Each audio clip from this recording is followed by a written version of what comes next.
Hello, everybody. Happy Friday. Welcome to the Fearless Ones podcast. Matt Ham, Kevin Adams with you every week. We are here to build fearless people who build fearless communities that builds a fearless generation. And this podcast is our weekly broadcast to unpack some ideas that we've been navigating through each week to help you in your walk toward fearlessness. Kevo? Yeah, well, happy Friday, and we just want to probably have touch on just an idea today. We have another show. I don't know how long ago it was, but the topic we've addressed it before in a different way, but I think it still applies, and so I think we can just walk through it a little bit and maybe offer some thoughts and nuggets, and then take a break. I definitely, for one, need it, and but everybody can say the same thing, so I won't go on about it. But anyway, let's talk about the idea. Has your faith become a luxury? Has your faith Um, become a luxury? yeah, yeah.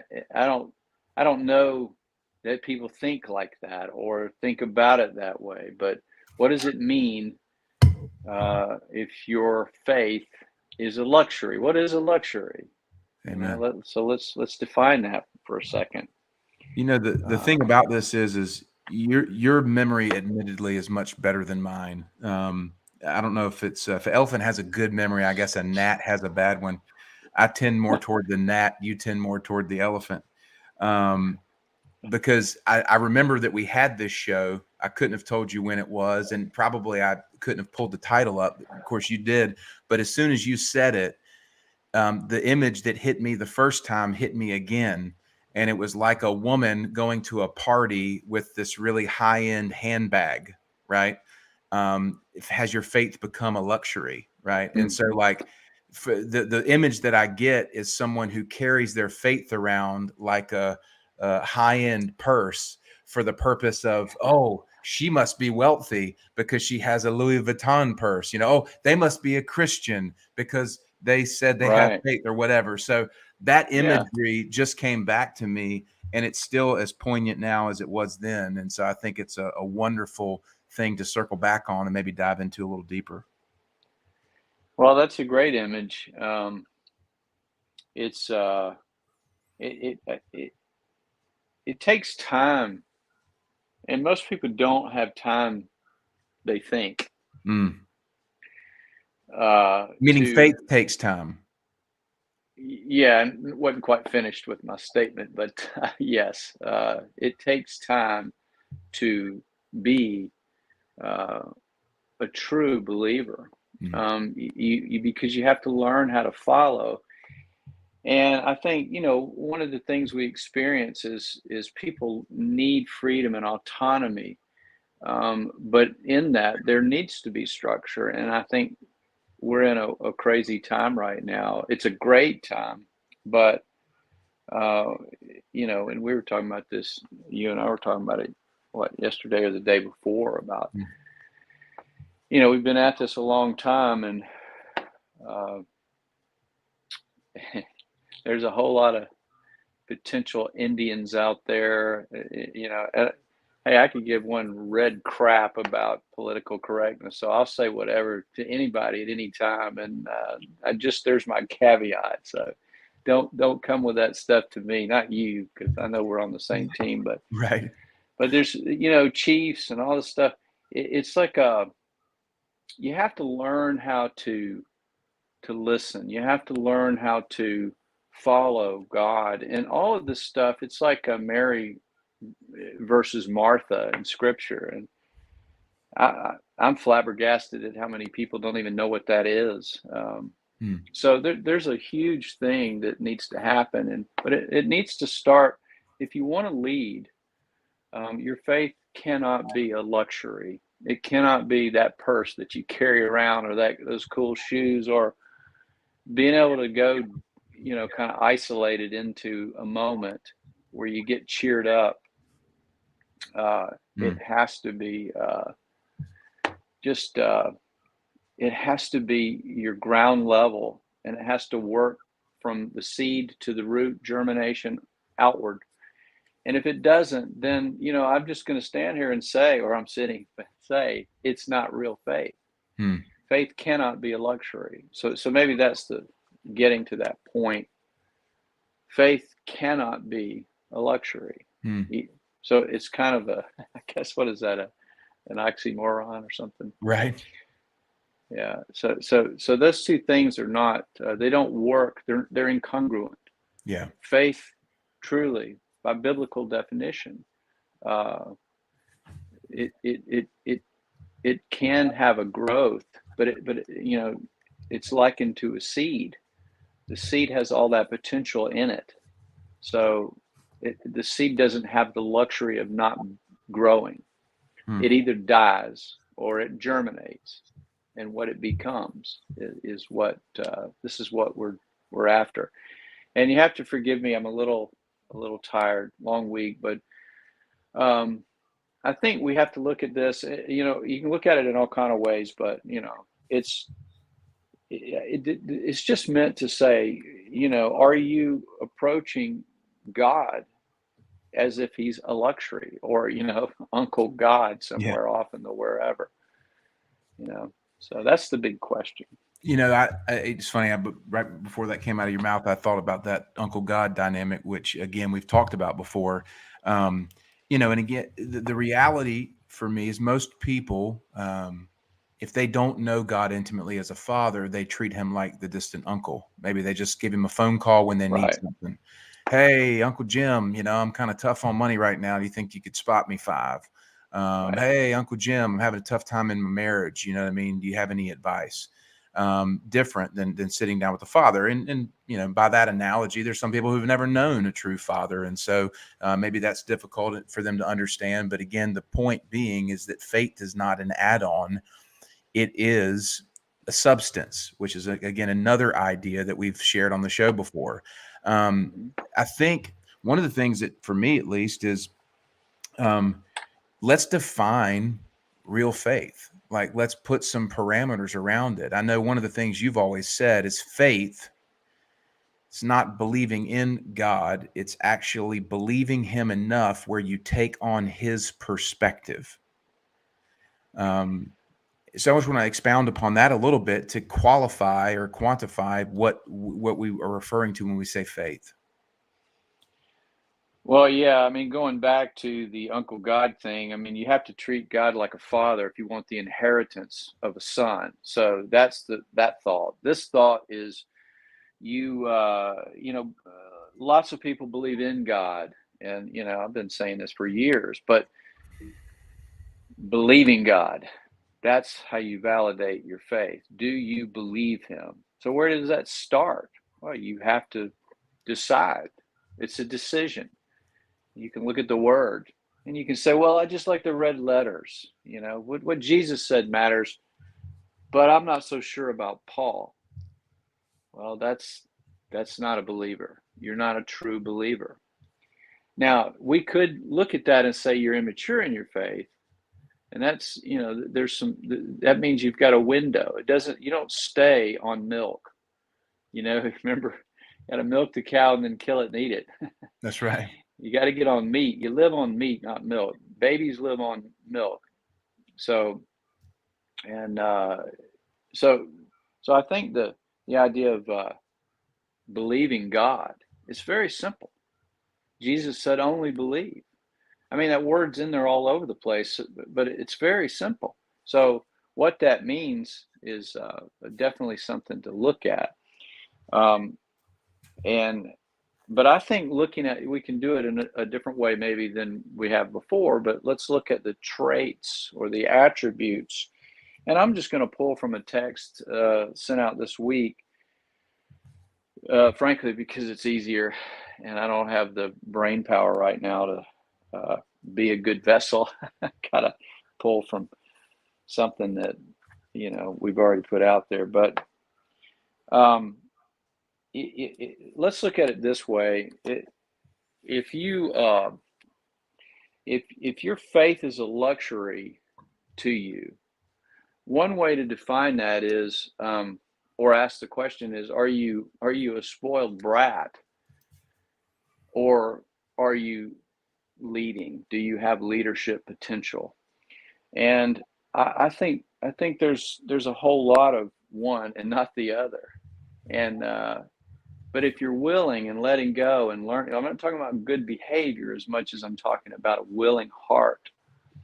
So rather than going all around the block with this, let's look at, what leadership by faith is. And that text will, I'll read through it. That'll help us. It'll give us some talking points, and kind of come back to it. Again, we could talk about this subject in 20 different ways.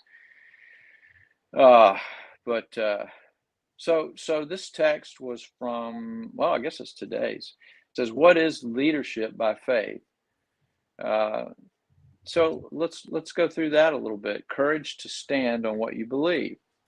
Well, courage is good. You have to stand on what you believe. What you believe, and we were just talking about belief. One way to look at belief is conviction.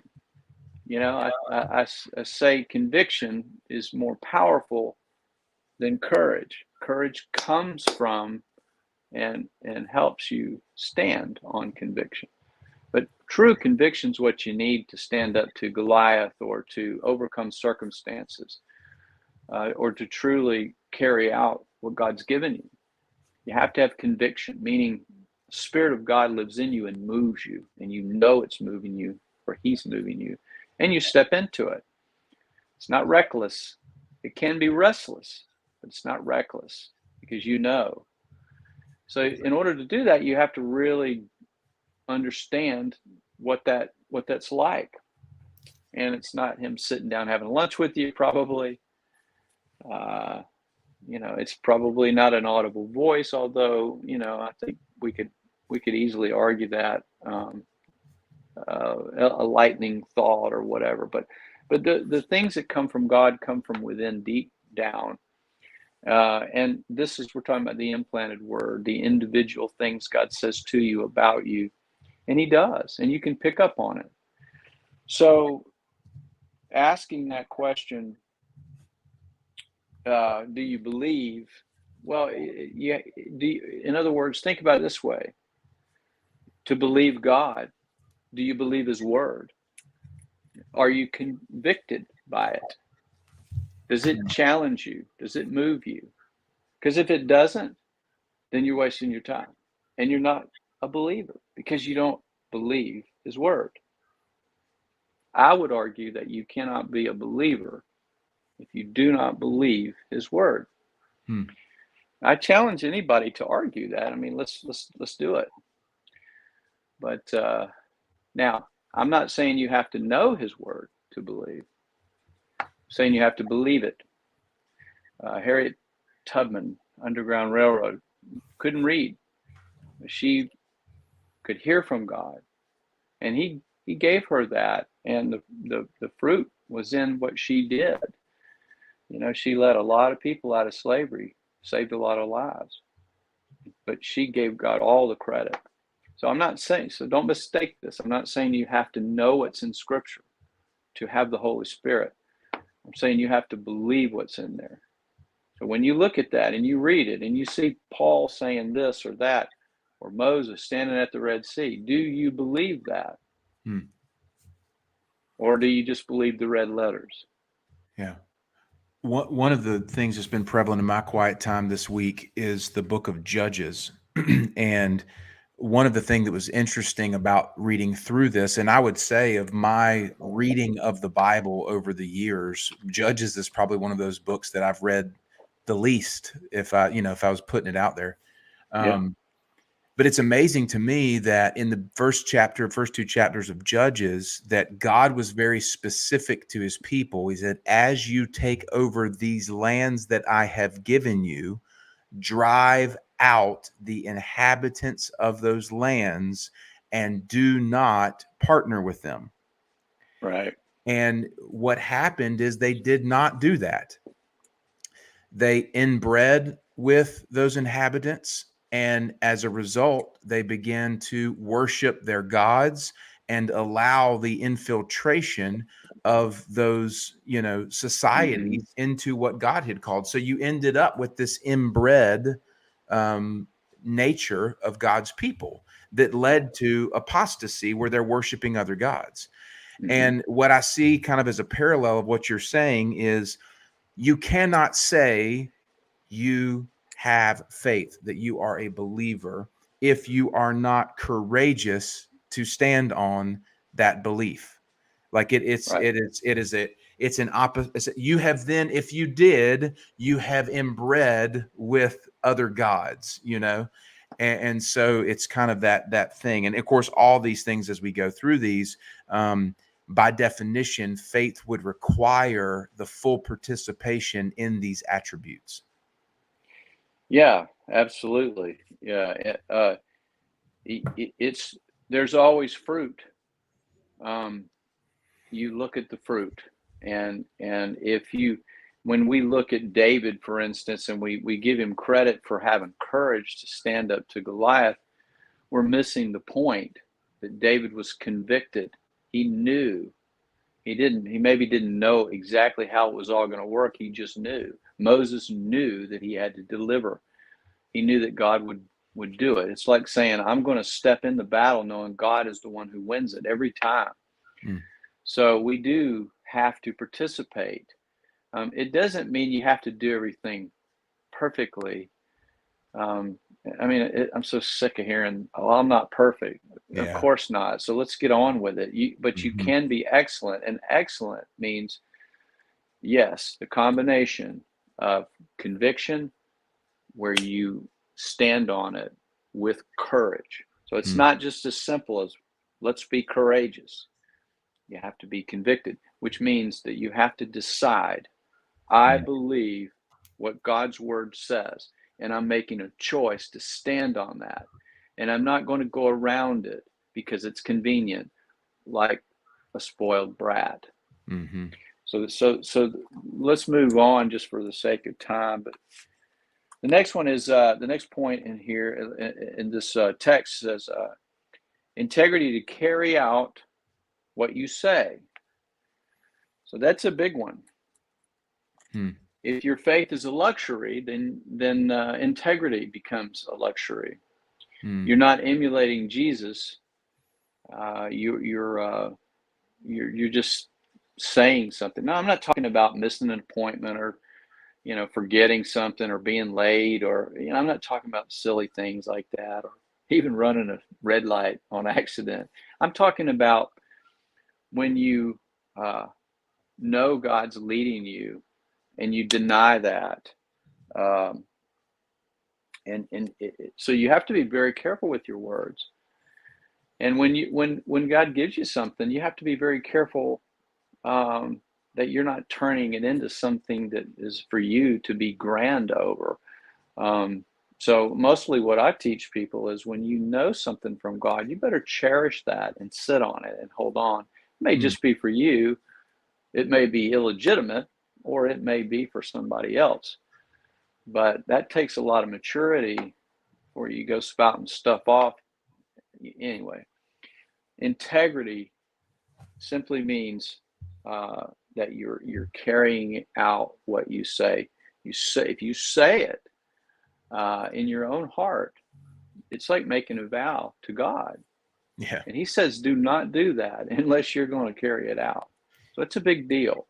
One of the areas that we've seen this manifest, and I'm sure our listeners has too, is that so many people with quote unquote the best intentions who go, "Hey man, we need to sit down and get coffee," or "Hey man, I love what you're doing. Let's, we need to Yeah. figure out, hey, Right. I'd like to do more. How can I help more?" Or, whatever. Right. And people say these Right. things because in the moment they are feeling a little something. And it's a Right. nicety to let you know that they are Right. supportive, but they don't follow through with That's what right. it is that they say. So then you end up kind of being the one to come back and go, "Hey man, I thought you said you wanted to get lunch," or "Hey man, you said you wanted to, Yeah. donate this or do that." And then it makes Right. you feel like that you're a beggar, nothing. That's kind of like something that we've navigated through. And we see that everybody sees that in their own relationships. But I Right. think the greater conviction is to look in the mirror and say, where am I doing this? Am I doing this in relationships? Am I telling people something that I think they just want to hear to get out of the, the Right. difficulty of actually having to follow through with what I say, or to say something that might be difficult and tell them no, and here's why. Yeah. Yeah. Yeah. You think about it too, like, one of the things that we used to hear, and I even put it in my book because I got so tired of hearing it. When people saw what we were going through, and it lasted for a long time, it's classic. Let me know if there's anything I can do, or they'll just say, if there's anything I can do, Hmm. dot, dot, dot. And I got to the point where I was just it's just putrid to me to hear that, because people don't really mean it. When they do mean it, they just do it. Mm. They just do it. Whatever, ask God what needs to be done and do it. Don't wait for somebody to come to you and when they have a need, pray or ask them. But if you do ask them, do it in a way that's not some cliche and that you mean it. Yeah. But not to get too far off track. The point is unless to have leadership potential, which is the window, the keyhole we're looking at today, your faith not being a luxury. Are you having the courage to stand on the conviction, and do you have the integrity to carry out what you say? So, all right, so the next one is the vulnerability to admit your own pain. This is another big one for people. Mm. People do not like to people like to complain. That's a different thing than admitting their own pain. It takes a lot of vulnerability. It's why, frankly, a lot of people, if they're in counseling or coaching, mentoring, or whatever, I think there's you have a privacy, a very special relationship, and you have to guard it, in that kind of environment. But I think that people don't say, "Yeah, I'm doing that over there," because they don't want people to know that they're struggling. Yeah. And we've run into that, a lot over the years. Yeah. I've seen it a lot. And, again, I'm not trying to beat anybody up, but if you're having a pain, you need to be vulnerable, uh, or that pain is just sweeping it under the rug. Yeah. To that point, Kev, something you hit on there is that, you know, I guess people like you use language. I'm not justifying it, but they say it's taboo, right, to admit that you're seeing a counselor, but yet every counselor is schedule is just overloaded full. So Yeah, it's like that old joke that says, people act like they don't eat McDonald's, but they sell 6 billion hamburgers, so somebody's eating them, right? It's yeah, like it's that's like, right. but the reality is that it takes vulnerability for someone to go, I was having a really difficult time in my faith or in my marriage or in my career. And I ended up That's right. reaching out to these guys, and they helped me tremendously come to a place where I was able to be Right. free for some stuff. And we have seen that that's, we're just going to say it. That's something that has been difficult for some of the people we've walked with Hmm. because it requires a vulnerability to those around you. And so faith is a vulnerability, like you said, to admit your own pain, because what that does is it shows commonality and unity for other people who have that same pain as well. And when you get beyond the taboo nature of it, that's actually something that is like a warm hug to somebody who is wrestling with career changes or marital struggles or addictions or whatnot too. So like that's where the power of Jesus is unleashed, when people are just open and honest about what it is they're struggling with.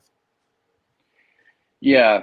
Yeah, that's right. And that's how I teach, that's how I write, and it comes from a place of vulnerability, and people can identify with it. A lot of people don't want to be taught, but they do want to learn.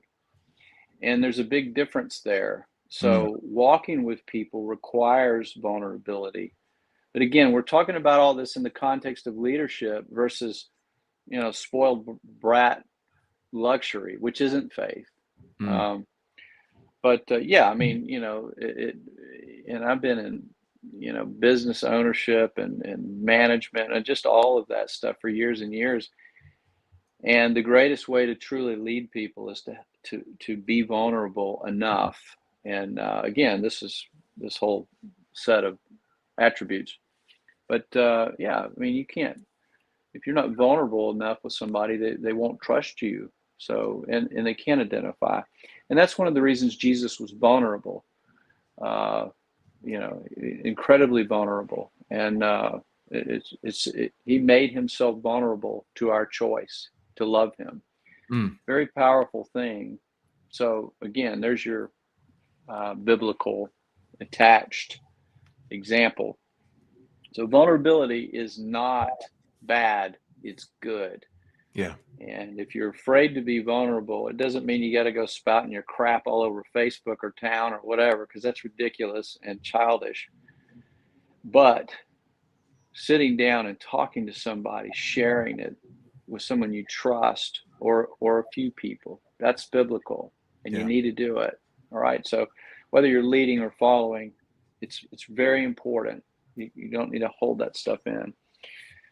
Again, if you're truly faithful, this is another attribute. All right. So the next one is having the humility to look beyond it to the pain of others. So those two kind of go together: vulnerability to admit your own pain, and then having the humility to look beyond that pain to the pain of others. Now, we've got another one to get to in a minute, which also lines up, but we're talking about humility in terms of that. So let's talk about that. What does that look like?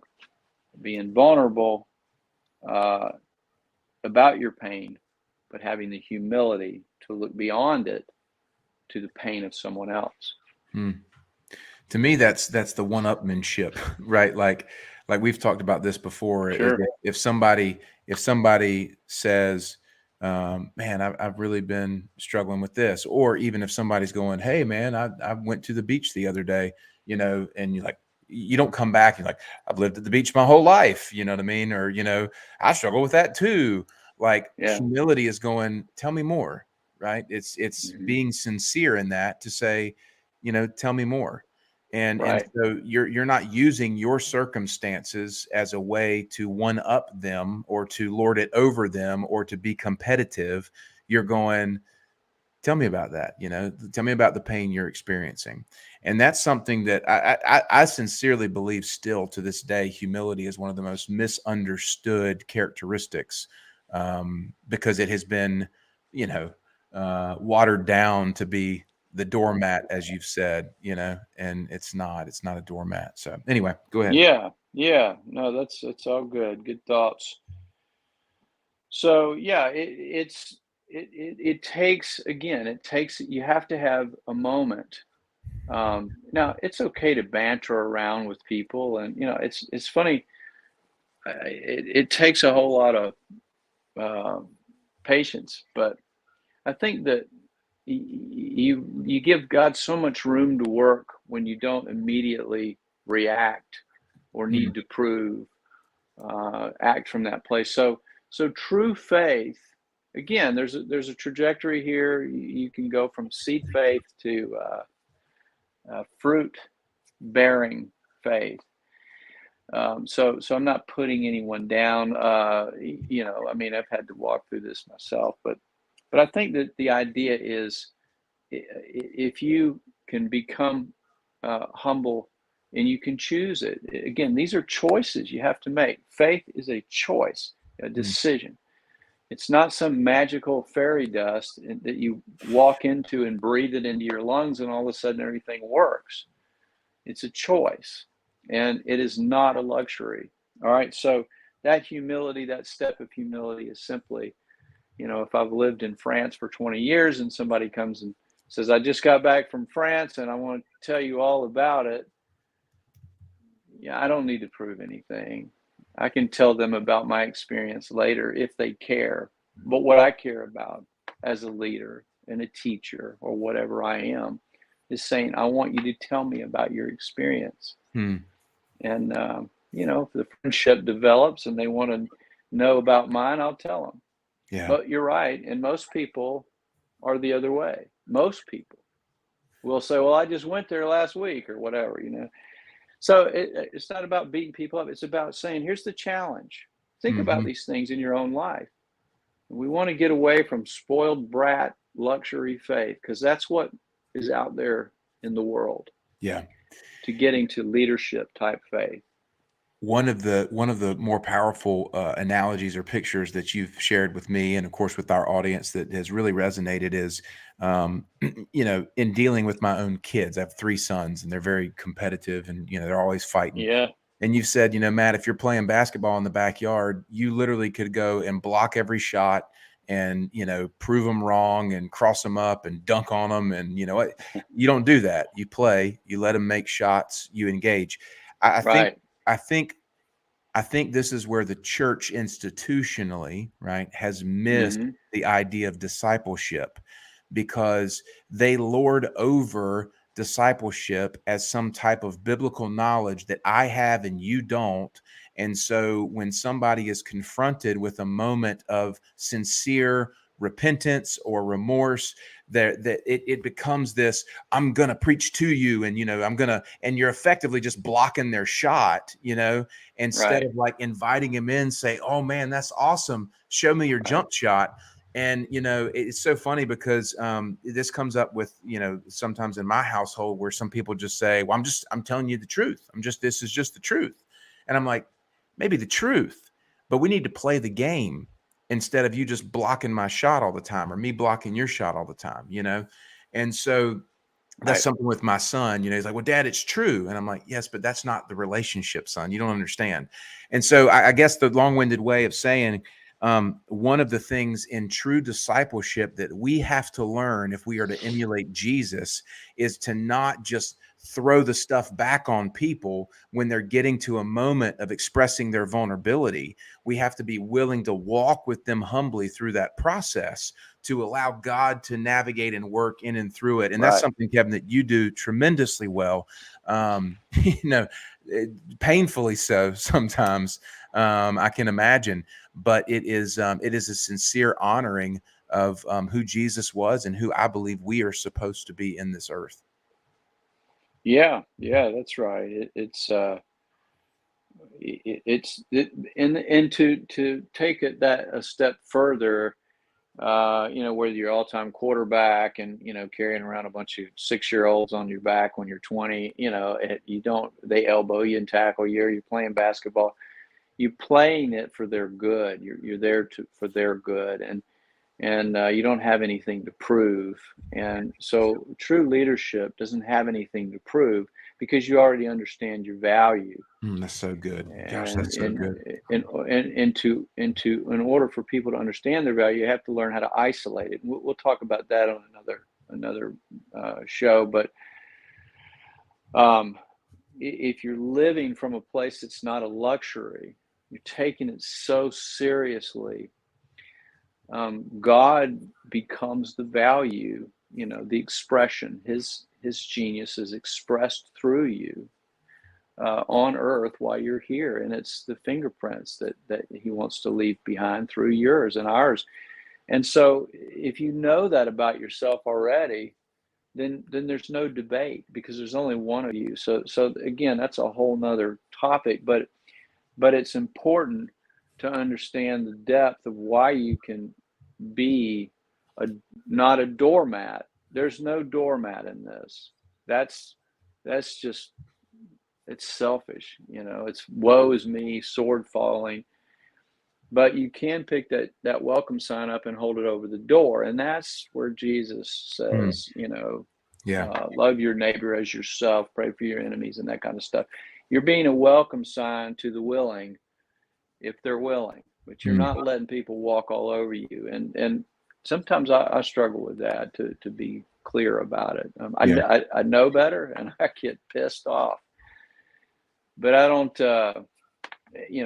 It comes from having a tender heart. So, Yeah. just to say, we're all learning this, but that comes back to, before we get to the last one here, the humility to look beyond your own pain, which is what I was trying to connect there, to the pain of others, and then you can help them, because now you're there to help them. You may understand their pain, but that's a way for you to feel it with them. And from that place, which will bring up the next, so you're setting the stage for something wonderful that so many people, especially in this brainwashed generation, don't seem to have or understand, and that is empathy. So the final point here is, empathy. A leader by faith has the empathy to step beyond their own pain, right? Because these Mm. are all three in context, by helping carry the weight of their burden. So I'll just read these last three real quick and put them together, and then we can talk about empathy. So going back to vulnerability to admit your own pain, humility to look beyond it, just look beyond it, see it, understand it, put your welcome sign up. Then the empathy to step beyond it by helping carry the weight of their burden. If they're willing, again, and people will use and abuse you because they have no self-awareness. They don't understand. You know, Mm. if you don't have much and you're telling me that, you have no idea what I have or don't have. Um, so you have to be real careful with that. I have to be extremely careful with it because I don't want to hurt people. But it is difficult, because I choose to pour everything I have into people. And so it's not about me. I'm just trying to give an example of what this looks like. But empathy, empathy is not sympathy. We're not looking at being sentimental or bubblegum crap. We're talking about that thing where you can understand to some degree what they're going through, and you are willing to help them carry that burden. And I think that's illustrated in Scripture quite a bit. So, Well, again, the polarization of empathy is something that's always been intriguing to me, and it ultimately shows two things that Jesus was not. So, to me, empathetic is this: it is the narrow path, it is the narrow gate, it is the mhm, centered way. Sympathy is on one polar end of that spectrum that is like, oh, bless your heart, and it's all this kind of right, gushy, like you said, bubblegum right. crap. That's Kevin Frank bubblegum crap. Um, sorry, I just started laughing at all these colloquialisms and Kevinisms. um, Yeah, Sympathy's over here, and then apathy is on the other end. I don't care. mhm, It doesn't matter. Nobody. sure, And so Jesus was never polarized in the sense he was never apathetic, he was never sympathetic, he was always empathetic.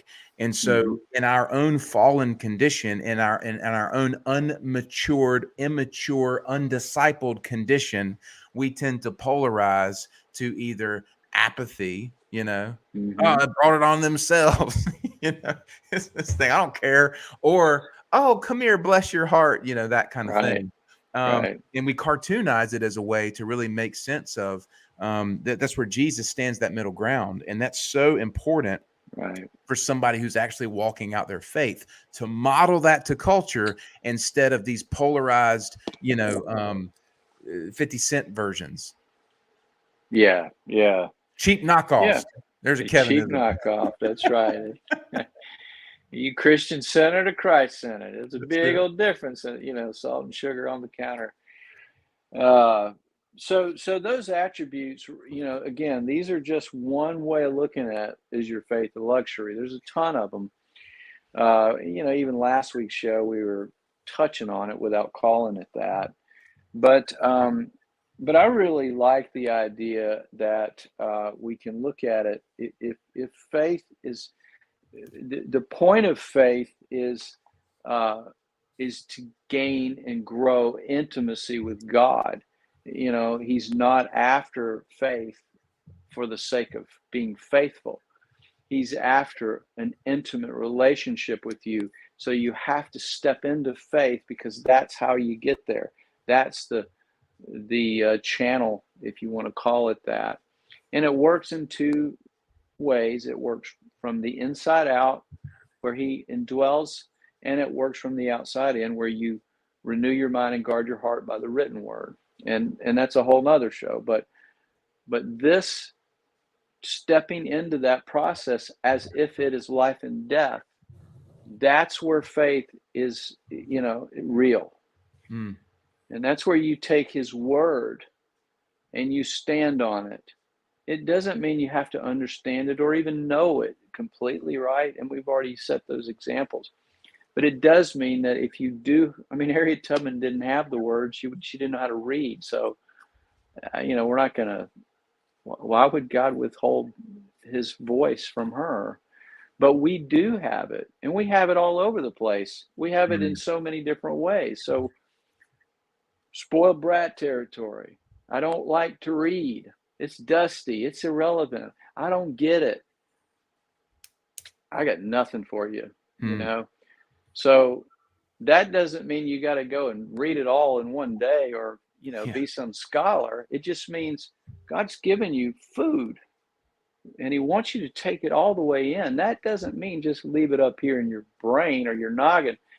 It means you want to feel it and experience. And that's a whole nother course and show. Feel the word. You have to experience it, and it locks it in place.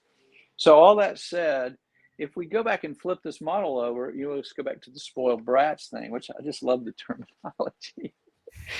I keep seeing the chick Veruca Salt from Willy Wonka and the Chocolate Factory, the Gene Wilder one from the Yeah, 70s. yeah, that's I perfect. want it now. Yeah, yeah, it's great.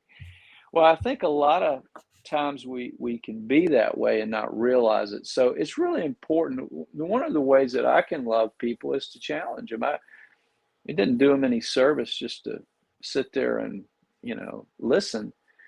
You listen is good. People need to get it out, but they also need to be challenged, and the word needs to challenge us. And if it's not, then you're not really all in. So look at these. Let's flip them over for a second. So um, so ultimately, this leadership idea makes you unshakable. You're not susceptible to circumstances. The weight of your faith outweighs the weight of your circumstances, and this is where Paul said, I'm whether I'm abased or bound or rich or poor, I'm content. Paul was unshakable. Mm. And we're meant to live that way, but most people don't even know that to know what it looks like, then to actually carry it out. So again, it's not about are you there, it's about are you moving in that direction? Right. Are you on the runway at least? That's Mhm. good. Taxiing. Yeah. So the opposite of this, if you believe something and you don't stand on it, Mm.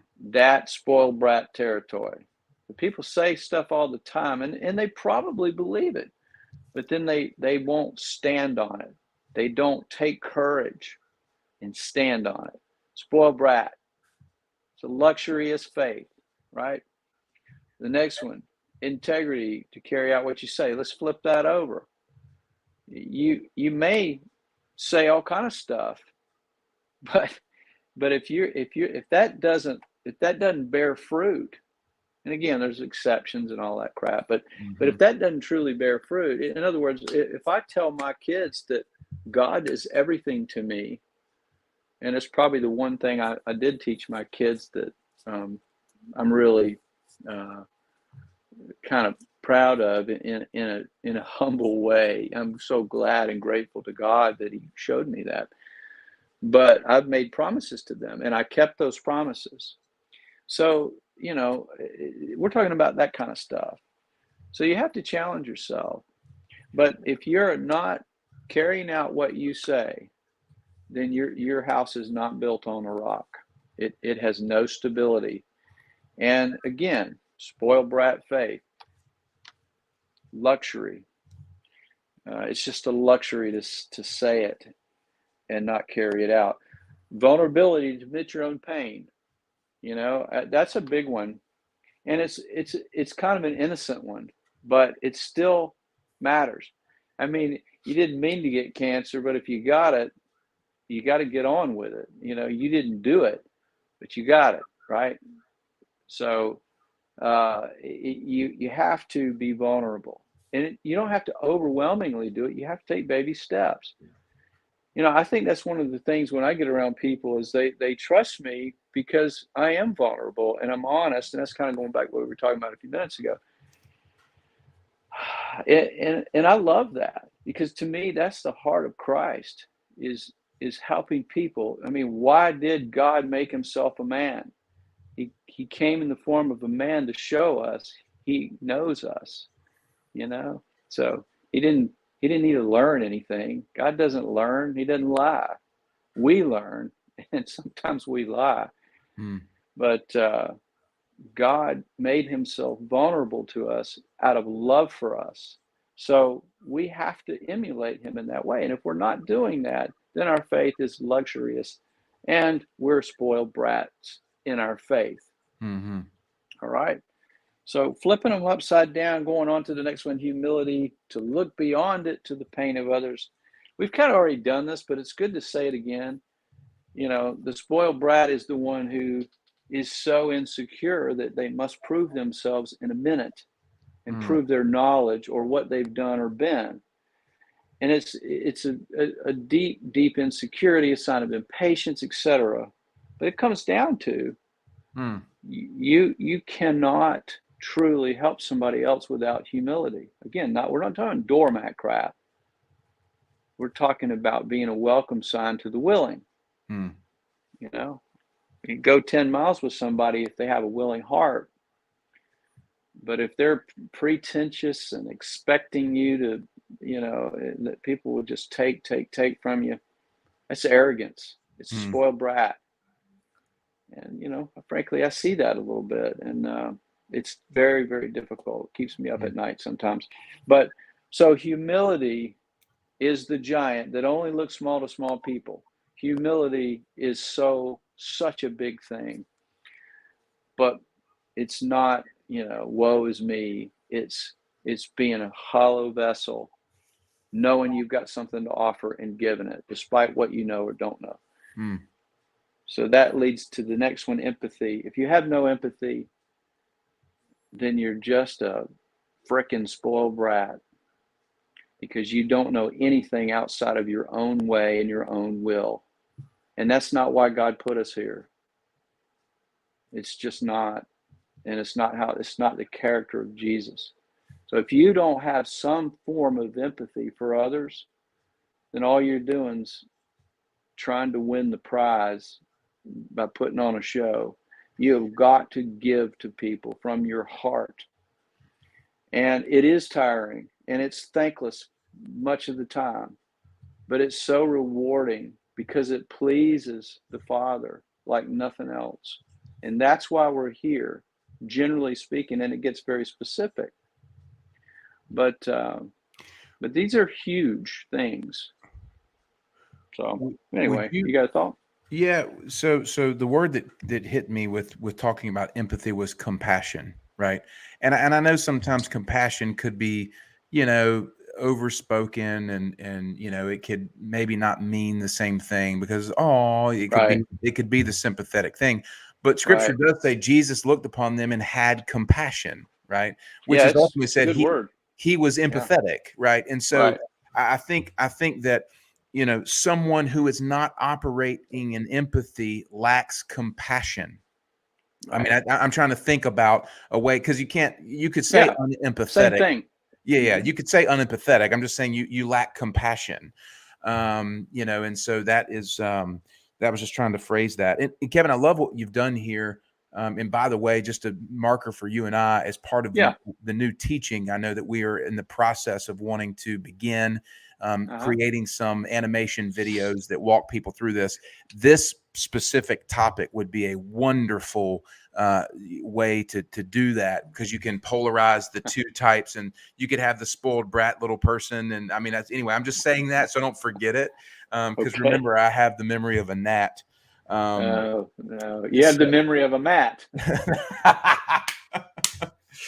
oh, very It's it's punny, Kevin. Very it's punny. good. It's as it should be. It's all right, man.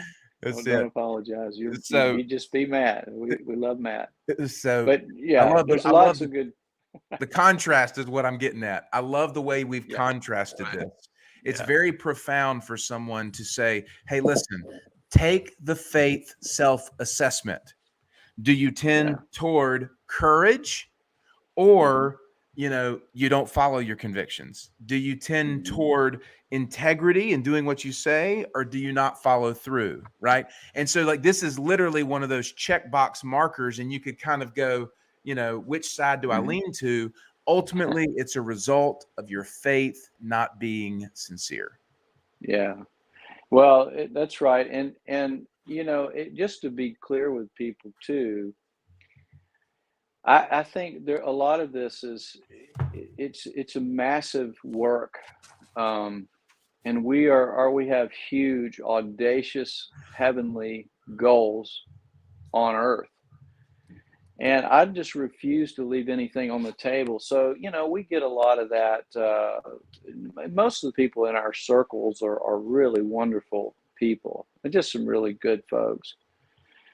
But I think just beyond that, in the periphery, you run back into that really deeply spoiled brat kind of territory. And, the local whoever pastor or pedestal or ego, it's just crap, man. And we just decided we're just going to redo it. And if you don't like it because it's got business down the middle of it, then, don't do it. You're free. But if you're regularly thinking about you want to live free and understand who you are, I'm telling you, if you give me the time and the resources, I can make sure you understand that, as long as you got a willing heart. And I don't know that many people that can say that definitively, but I can. And I'm just saying it because it's true. I'm not bragging. But whatever, we've all got beautiful gifts, and we're equal, and we are meant to be a community, a body of believers. So why don't we offer those things up? But within that context, we have to go. We're not looking for a bunch of people with a bunch of ideas. We want people to be who they are and then bring what they have. And we want to get behind that. And then all boats rise. So it's such a unique idea, but we are getting to the point where we are kind of bottlenecked. Mm. And that's why we're creating and putting everything under all the things we've been doing. And I've got a wireframe schematic that's mind-boggling, but uh, under Fearless Life Academy. So all the teachings, everything we do, it'll be built on spiritual growth first, and then all kinds of neat things from farming to entrepreneurship and teaching all of this and seeding businesses. We're going to do all this. And so it's not saying, we're going to start some spiritual school. We're not. We're going to plug all this teaching into a system, a simple system that gives you your autonomy, gets behind you, and helps you build your house on the right framework first. And I had to learn this for myself. And I've been working on this for years, teaching people. And then when I came here, you and I had been working on this 7 years and collectively, and it's getting better and better and better. Mm. But not to go on and on, but just saying this is where we're headed. And yeah, we want to raise money and all that, but we're not here to beg. This is an opportunity for you. You know, if Mm, you're putting money in a church plate and you know that it's helping somebody, great. But when you put money in this thing, you're going to get a product or a service, and it's going to help somebody. So it's the best of a church, and it's the best of a business mhm. because it's sincere and it's managed by the Holy Spirit. So if you like that idea, great, get involved. Yeah. All right. I wanted to add something too, as kind of a just to our listeners. You know, it's funny. We've got people that listen to this show. We know it because occasionally you'll see the numbers or whatever. We don't Yeah. always hear from people, but sometimes we do. And when we do, it's Right. great. We love knowing people are listening and so forth. And that's encouraging for us. It keeps us going. But you know, last night, just letting our audience know, we had our Fearless de Mayo event, which is our fearless event for the month of May. Just a chance to create community, to support local businesses, to kind of get together and to just have a good time and talk a little bit of Yeah. fellowship. And we had a great time. But we had an individual who just comes busting in the door of the bike shop where we are. And as soon as I saw her, I'm like, "What are you doing here?" She is a regular attendee of Faith in Business in Raleigh, and she was vacationing in Wilmington. She saw our sign outside of the bike shop. She was at the grocery store across the street, and she just said, "These are my people. This is the fear that we're going in." And she came in and she got a chance to speak to you, and we got a chance to catch up or whatever. And that was just a profound moment for me, Kevin, because it was just showing that God is faithful to connect the dots with the people who are willing to listen. And then he's drawing that community together. So just to confirm by example, like this is Yeah. happening. A fearless community is Right. being built. A fearless people are rising up. People are waking up to this, and we are leading that way to reclaim the generation. And so this is an invitation, like you said, it's an invitation to Right. become a good investment for God, as we've said, and just let him pour out through you into the work that he's doing here in the world. That's right. So shortly, and that's a great example. And you know, standing right there with you, and I didn't even know her, but I was so glad to meet her. She just seemed like a beautiful soul, and she had a good handshake. And Tara, I think was her Yeah, name, right? that's right, Yeah. Terry. Hey, Tara. Yeah, nice to meet you. Appreciate you uh, being faithful and just coming on over. It was a cool thing. But you know, so you know, we talk about this a lot. Well, we're going to do this, and we got these big plans, and just remember when you what we do is we're giving what we have, every bit of it. We're not sitting around trying to get rich, and you know, I say that all the time, but people truly do not understand uh, this call. You can't do it without that. But I'll tell you, man, I would give my life for this thing because, and I have been for years. Otherwise, I'd have plenty, but the reason is because I can't bear to take. I have to keep giving, and I think you know you've learned how to do that as well, and so there's plenty of us coming, and when people say, "Hey, that's my people," Mm, it's because their heart is of the same cloth. They feel yeah. it. They feel that genuine thing of, you know, they mean it. They're sincere. Like Mhm. people really can be that good. Now, it's not us, it's him working through us, but Right. we are the shell and, you know, it might have our smile on it or our funny, you know, nature. But anyway, so we do truly have, and thanks for being patient, but we've got some major stuff happening, and it's all in God's timing, which I want to talk about next show, probably. But if you look at the world, and not to get too far off on that, you know, I know we need to wrap it up, but you know, when you are a true believer and your faith is not your luxury, God will show you things that are further out. And I'm Mm, not talking about being some prophet or whatever. I don't care about that. But I'm telling you, he shows you stuff and you see it, and then he carries it out. And man, your confidence grows. And people sometimes say, well, how are you that confident?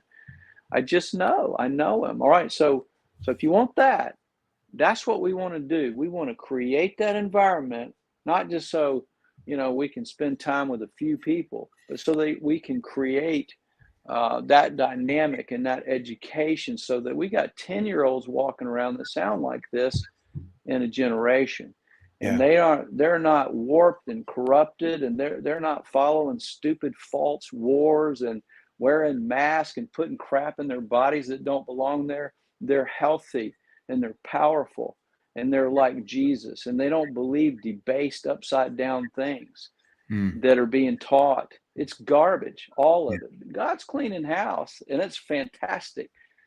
But what are we going to build on it? So think long term. When you put something into what we're doing, it's not making Kevin and Matt rich, Mm. not by far. And even if it started to, we're going to pour it right back in, because that's more people we can help. That Yeah. doesn't mean we don't want a nice home and good food and all that. We're just saying we're not building this for us. We're Mm. building it because God gave it to us for his people.